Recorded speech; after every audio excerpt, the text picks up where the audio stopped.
All right, Pirate fans, welcome in to this episode of the Pirates Cove podcast. I'm your host, Rick Walker. Joining me as always, my twin brother, Rob. How you doing tonight, Rob? I'm doing well, Rick. Excited about this week's game. Yep, should be a fun one. We'll get into that. Got a great show for you. We're going to break down the San Diego game. We're going to talk about a few things, the player of the game, and then preview Bishop. Talk to you about a few other things. So excited to have you aboard. And Rob, the headline: the Pirates get past the San Diego Vaqueros at home, 48-28. Yeah, nice win. They get to 1-1, which similarly situated last year, 2-0 actually last year, but similar season so far as I think I mentioned a few weeks ago. Overall, it was a nice win. The offense really looked potent. San Diego really had no answer in stopping the slot T, inside, outside, left side, right side.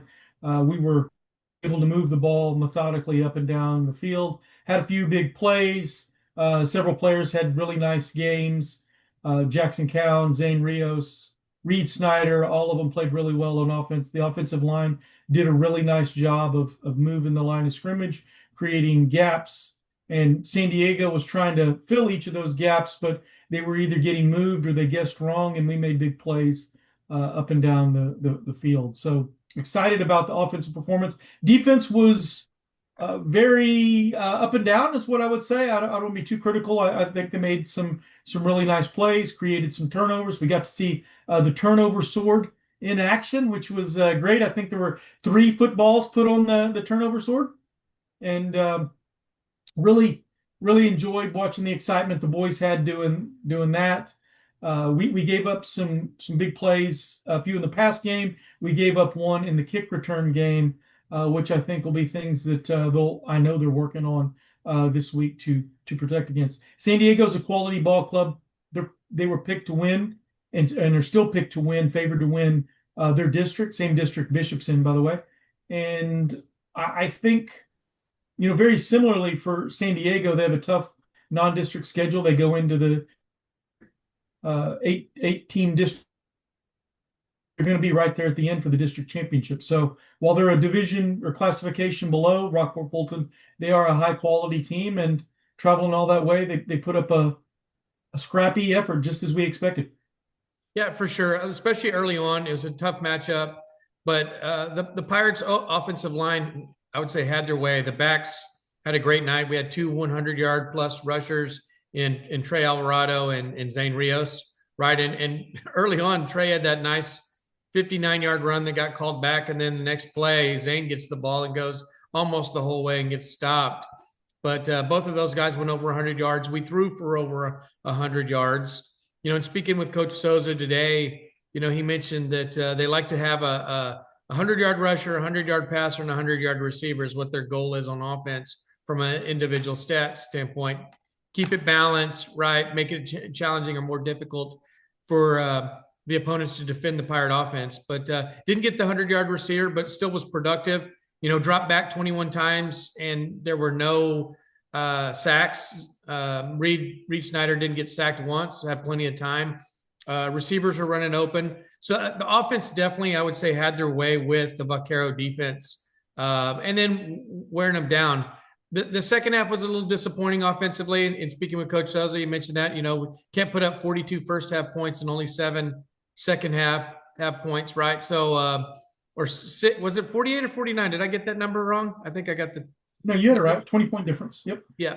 And so, but at the same time, I mean, the Pirates did get a lot of players in the game, little bit of an opportunity there to get some experience and snaps for some guys that hadn't seen some action. And then you saw lots of rotations of players, both on offense and defense, throughout the ball game, keeping it fresh. And I think that was a huge advantage that the Pirates had versus San Diego, the depth.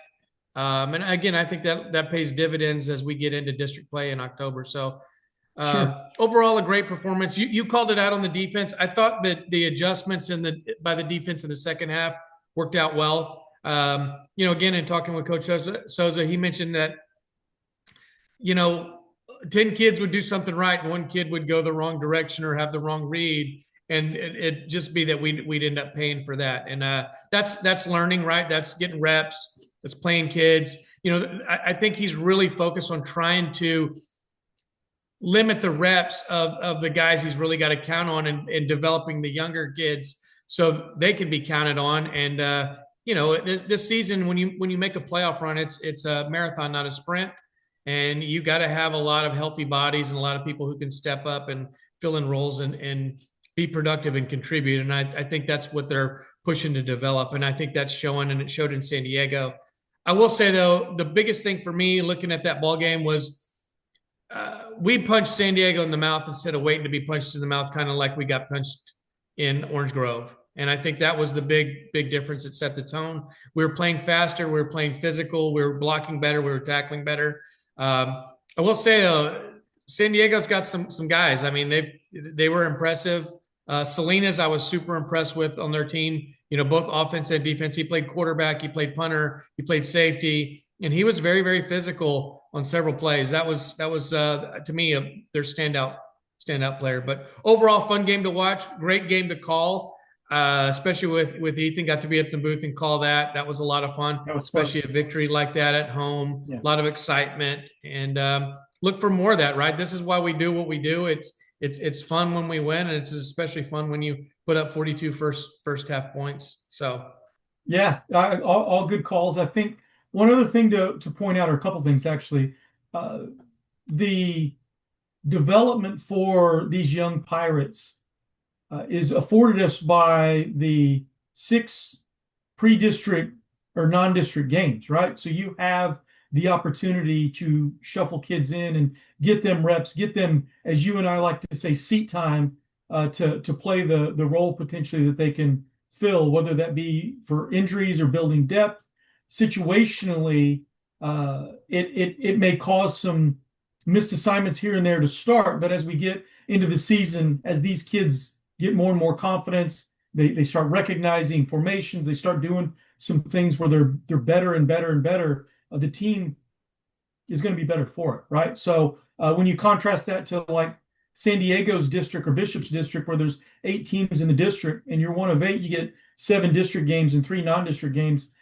After this week for Bishop, it's district time. For us, we've got 3 more non-district games to continue to develop and progress these kids. And I think that's a great scenario for us as we're getting the whole team ready, getting some guys back from injury as we go through this. And, come playoff time, when these kids are getting more and more meaningful snaps, that seat time, I believe, will pay big time dividends. I completely agree. Yeah, the other thing, quick shout out, Luke Brown got his first touchdown catch. We got to do some practice with him in the off season. He was excited about getting it. It's happened for him. So the first of what hopefully will be several boys, as you mentioned, played really well. Really like the scheme from the coaching staff. Love the way we got started out of the gate, the fast start, and all of the keys to victory aligned, except limiting the big plays, one in the kickoff and a couple in the pass game. But ultimately, Pirates come out on top just as we expected. Yeah, with that being said, who do you think the player of the game was, Rob? The SR Boylehouse player of the game? Man, Tristan had a nice game. Luke had a nice game. Zane or Jaxon Keown, and just because Jaxon did it on offense and defense, he had 2 picks, I believe. He had 2 touchdowns rushing, situationally all over the place. Both of them played really well, but statistically, I'd have to go with Jaxon, I think.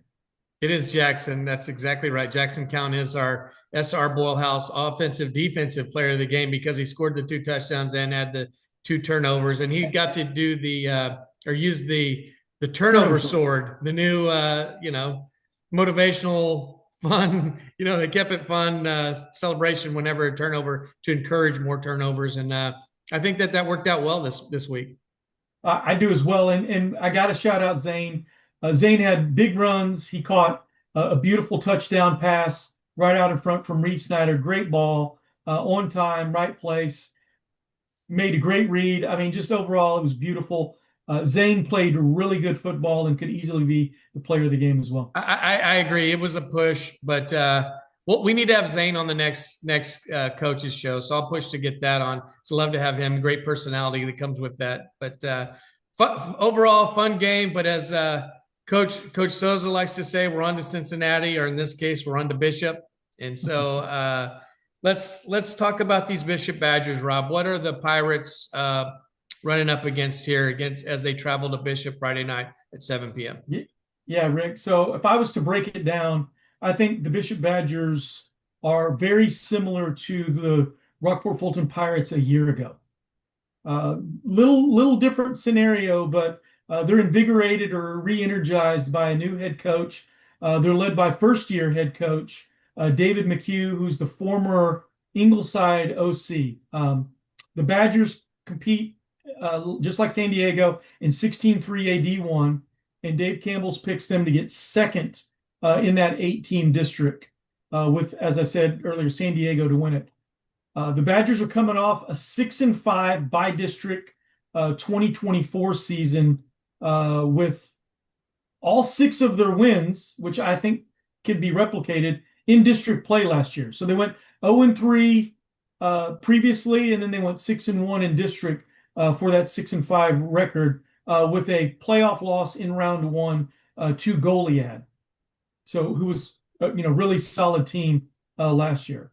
But new coach, new scheme equals rejuvenated expectations.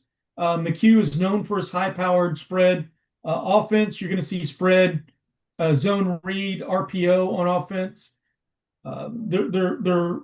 He's known for breaking records, getting the ball to playmakers. He's doing the same thing already at Bishop. They average 28.5 points a game offensively, which is pretty good. They're led by their quarterback, who's a pocket passer. He's about 6'1", 6'1.5", 205 pounds. He's a lefty named Braxton Montalvo. He'll wear number 15. He's a junior. He threw for nearly 2,000 yards last year, 18 touchdowns. He'll go over that this year. He's far more comfortable in this spread, pass-happy offense. He's got some playmakers as well, led by number 7, Mr. Isaiah Andalon. I believe is how you say it. He was showcased in the Chris 6 running back showcase as well, performed quite well. Super athletic. He'll run the ball in the backfield. He'll catch the ball out wide in the slot, out of the backfield. He's a Swiss Army knife of offensive carve you up football. Very explosive player, playmaker, and he will be their number 1 threat that we'll have to stop overall. On defense, flipping it over, Rick, they're a 4-2-5 scheme. But against the slot T offense, they'll bring those defensive backs up into the box, looking to play gap scheme where they'll put a guy in every gap, blitzing occasionally, or trying to run games where they put one looping to one gap and the other one in the other gap to confuse linemen and create opportunities. I think ultimately they're trying to be a bend but not break defense, but unfortunately they've given up a lot of points. They're being led by senior linebacker Nate Hasso. He's 5'10", 180. He leads them in tackles. He mans the middle and runs sideline to sideline to make plays. He'll plug the middle as well. And then their top defensive player is a D lineman. He's a junior named Ian Cardenas. He's 6'2", 265. So he is a load. And he's going to be somebody that we have to move. Both these guys will play on offense as well. So that's important from a depth perspective because they don't have the depth that the Pirates have. So that'll be something that we'll have to exploit. As mentioned earlier, they're 0-2 in this early season. They lost a close one to London, 28-21.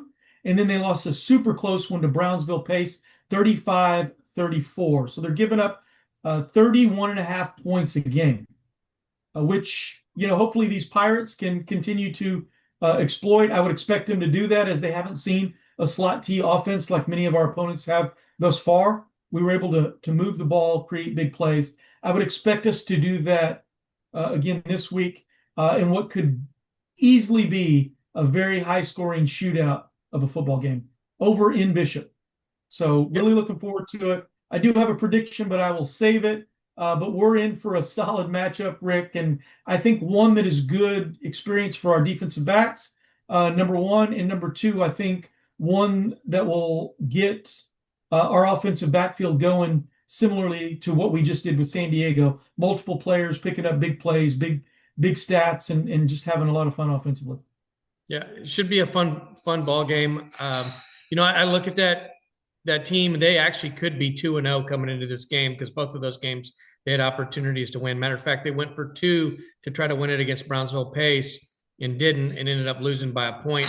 To wrap that game. So they could be coming into this game 2-0, but 0-2. That's football. You got to win. It's got to show up on the scoreboard, even if you might have played better than your opponent. But so I think they're going to be hungry. I do think that this is going to be an opportunity for our second level players in space to have to tackle. If we do that, I really, really like our chances. I'm confident in our ability to run the football come Friday night against this defense. I think we match up well against it from a running standpoint. It could be a shootout if we don't tackle well in space. If we do tackle well in space, I like our chances for a similar outcome to what we saw against San Diego, maybe even bigger. But overall, it should be a fun ball game. So that leads me to the prediction. Rob, what's your prediction score come Friday night in Bishop? Yeah, I got to lead with the keys, Rick. And so the first one is on defense, we've got to get pressure on Montalvo. He's not a running threat. He's not a dual threat quarterback. Doesn't mean he can't scramble for 6-7 yards, but he's not going to be a big play runner unless we totally whiff on tackles. But if we get pressure, we're going to create turnovers from him in the pass game, number one. Number two, we've got to limit the big play. We can't have them throw the ball over us or miss tackles and give up big plays to Andalon. He is very dangerous in the open field. So that's key number two. And then number three, on offense, we've got to protect the football. We've got to make sure we don't turn it over and limit those plays. We got to turn them over and not have us turn it over. I think if we do those 3 games, I think we're in for a lot of fun for Rockport-Fulton on the grass over there in Bishop. But I could easily see this game, and this is my prediction, Rockport-Fulton 59 and Bishop 31, final score. Wow. You're in the breakdown there, about we don't want to turn it over. We want to do it really sounded like, you want to play good, you try to play good, and I think we're going to play pretty good. But all joking aside, big score there, a lot of points. I mean, you're predicting 90 points for the ball game total. So wow. Well, I have it closer, 49-21 Rockport-Fulton. Again, I see this team very similar to San Diego. I think they throw the ball better than San Diego does. I think San Diego runs it better than they do. I think they both play a similar defense. I do think Salinas is probably a big difference maker for San Diego when it comes time for those two teams to play. But for us, they don't have that on defense. I really like our ability to move and run the football come Friday night. So I'm saying Rockport-Fulton 49, Bishop 21. So there's the predictions. What big games are going on in the Coastal Bend or in the state, Rob? Wow, a lot of big games here. Let me look at my notes here. So the probably the biggest name game is Miller versus DeSoto. DeSoto, I believe, comes to Buck Stadium this year. They do have a loss, but they still are state ranked. So that's a big one. Also across the state, you've got number 6 Humble Atascocita versus number 15 Austin Westlake. Atascocita is number 6 in 6A. Westlake's number 15. Atascocita has a fantastic quarterback, dual threat quarterback. He has put up over 400 yards of total offense per game. So he's over 800 and I believe 80 yards. So 440 a game is what he's averaging, run, pass. So he is having a fantastic start to his season. Number 11 Longview versus 5A D2, number 2 South Oak Cliff, which should be a fantastic ball game. And then you got number 2 North Crowley, defending state champion, versus number 23 Denton Geyer. Dropping down to 5A, big game in the Houston, Beaumont, P&G area. Number 7 Port Neches Grove versus number 5 LaPorte. Should be a fantastic game. It's going to be in LaPorte's new stadium. If you haven't seen it, it's stunning, fantastic new stadium. And then you've got number one in 4A D1 Salina versus number one in 3A D1 Gunter, which should be a really, really good ball game. Contrasting styles, two fantastic programs there. In the area, you got Cuero versus Yoakum, and Cuero has moved up to number 7 in state ranking per Dave Campbell's Texas football, as they should with their two big wins over Columbus and state-ranked Lavernia. You've got number 1 Refugio in 2A D1 versus Edna, who's number 8 in 3A D1. And that game has been split the last 2 years, went down to overtime. Expect another fantastic game. And then a personal one from a family standpoint to our family out in Caddo Mills. Number 6 Sunnyvale is playing a neutral site game with Caddo Mills this week. So should be a good game there. Hopefully Colton Ponton, the new QB, one of the QBs there at Caddo Mills, is back healthy, but should be a really good ball game. So fantastic slate of games. Excited to see how they progress. I think all of them are meaningful for the season and understanding what these teams are shaping up to be and what it's going to look like come state playoff time. For sure. It's a fun time. We're getting close to district. Everybody's getting tuned up. It's fun.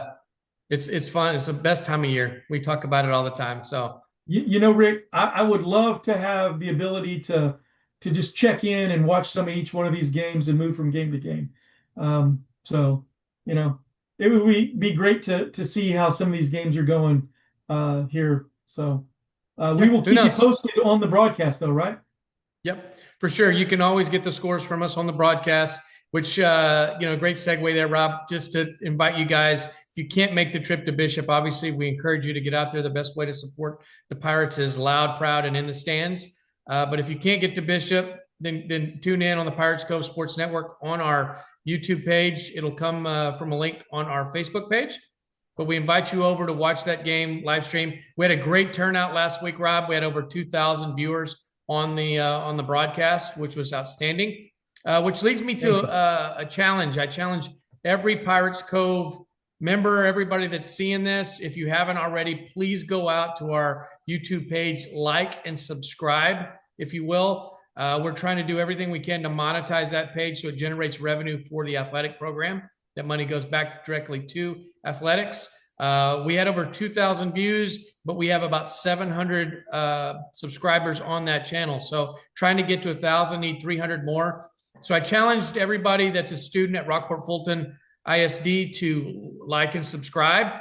And then anybody else, if you haven't already that's tuning in, please like and subscribe on that YouTube channel so we can get to that 1,000 threshold. So please, if you will, it's a great way to support without having to donate or sponsor with any money. That being said, we're also always looking for additional sponsors. So don't be shy there as well. If you're interested in sponsoring us, let us know.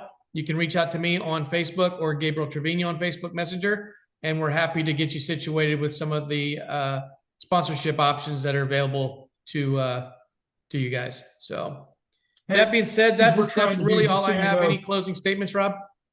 Yeah, I just wanted to add, one of the things we're trying to do with some of the sponsorship money is we're trying to add camera angles. We're trying to add at least one more camera angle. We're working on that. Cost of the camera, tripod, someone else to man it, all of those things, are things we're looking for help for. So just know we're also working with some folks in the school. We may have some production stuff that comes. You're seeing some highlights from Ethan Walker on some of the middle school or JV freshman games, So really appreciative. He's done a really nice job with that stuff. So, things are coming. We're really working to move this production value and the quality product we provide to improve every single week over week, just like the football team. If they keep getting better, we're going to go far. And if we keep getting better, this thing's going to go far in partnership with you, the community. And there's so much to be excited for. We get to show up here, talk Pirate football, but Pirate athletics, the school, the academics, everything that's going on, the new build, all of it is super exciting stuff with fantastic leadership from this program, getting better every single day. Yep, couldn't have said it better myself. Well, with that being said, we're going to wrap up the show. I appreciate you guys joining us. Please join us Friday night in Bishop, if not from the live stream on the Pirates Cove Sports Network. And with that being said, go Pirates. We'll see you at the game.